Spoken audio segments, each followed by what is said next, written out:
मुद्दा बेहद पेचीदा और गंभीर है। शिक्षा महकमे से जुड़ा है, साथ ही बाल संरक्षण आयोग और स्वच्छ भारत मिशन को पलीता लगाते साफ देखा जा सकता है।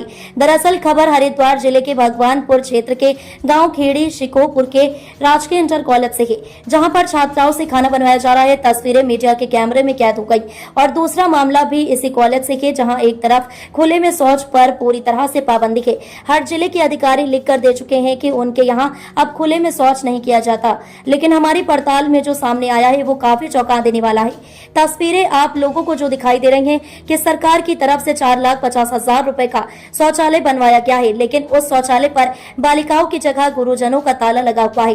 बालिकाओं का जो शौचालय है उसके हालात इतने बदतर हैं कि पल भर भी वहां खड़ा होना संभव नहीं है। बदबू और गंदगी से भरा पड़ा शौचालय स्वच्छ भारत मिशन का मुंह चिढ़ा रहा है। इस बारे में मौजूद अध्यापक से जब पूछा गया तो उन्होंने कहा कि कोई सफाई करनी नहीं है, जिस कारण हालात बदतर हैं। हालांकि उनसे जब पूछा कि बालिकाओं के शौचालय पर आपका कब्जा है, तो गुरुजी के पास कोई संतोषजनक जवाब नहीं था। भाई तारे सामने है, हमने भी आके देखा। आज कहने को तो बहुत सफाई है, आज जो देखा तो हमारी भी होश उड़ गया देख कर। बहुत गंदगी, जबरदस्त गंदगी। और एक जो कमरा था यहाँ खड़ा कर रखा 4.5 लाख रुपए में। ये 1 लाख रुपए का काम है, शिक्षा विभाग से हुआ है। जो उतरा होगा और जो बच्चे में जाओ खेतों में, इनका बिल्डिंगों का क्या फायदा। शिक्षा का जो अपना मद है उसमें बहुत पैसा है, और पता नहीं हमें कहाँ बंदर बांट हो रहा। इसमें प्रधानों को तो अलग कर दिए थे। अब ना तो कोई मास्टर जो है प्रधान से पूछा क्या करना क्या नहीं करना। अगर आगे प्रधान ही अपना आप देख ले तो है, नहीं तो मास्टरों को तो सरकारी नौकरी मिल रही।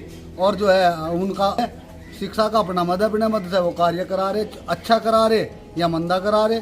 आगे बात करें तो वो यूँ कहें कि प्रधान जी आपको क्या मतलब है। मैंने सर्वे करा, मैं इससे पहले भी आके हिदायत करके गया था, पर कैमरे के सामने नहीं करी थी। मैंने कहा था भाई अगर हमारे माध्यम से कोई सफाई कर्मी आप रखना चाहो, वैसे तो ग्राम पंचायत पर कोई सफाई कर्मी होता नहीं, लेकिन हमने कहा भाई चलो अपने निजी मदद से हम कोई सफाई कर्मचारी हम और अभिभावक गण सुनकर इन्होंने हम कहा हमारे से कि सफाई कर्मी तो यहाँ पहले से ही मौजूद है। मैं इससे पहले कई बार बगैर कैमरे के बच्चे भी यहाँ पर जो है काम कर रहे हैं। नहीं बच्चों को काम करना अलाउ नहीं है सर। तो अलाउ नहीं, देखो यहीं के यहीं मैं आपको दिखा रहा हूँ, ये आपसे अनकट वीडियो है गुरुजी। अलाउ नहीं है, वो बच्चे बैठे हुए काम कर रहे हैं। देखो गुरुजी अलाउ तो है नहीं, लेकिन फिर भी काम कर रहे हैं। पता नहीं उन्होंने बुला लिया आज एक भोजन माता की तबीयत तो अब तो उन्हें वापस बुला लो सर, कम से कम जब हम बता रहे हैं। चलो साथ लेके सर उन्हें हटाओ गुरुजी, ये थोड़ा सही नहीं है बच्चों का। चलिए आपने ये, मैं इनफैक्ट परसों ही गया था उस विद्यालय में, तो उस तरीके की मैंने सारे बच्चों से बात भी की थी। ये कोई समस्या किसी भी बच्चे ने मेरे सामने नहीं रखी। अब आपके माध्यम से मुझे पता चल रहा है, मैं तत्काल इस पर जो भी इफेक्टिव एक्शन होगा वो लूँगा, और ये समस्या अगले आपको फिर से सुननी पड़ेगी। नहीं, मैं इसके ऊपर कड़ा एक्शन लूँगा, और अगर ये जो भी आप चीज़ें बता रहे हैं मैं इसको उसकी गहनता से जांच करूँगा, और जो भी इस तरीके की हरकतें टीचर्स कर रहे हैं उनके खिलाफ कड़ी से कड़ी कार्रवाई करूँगा।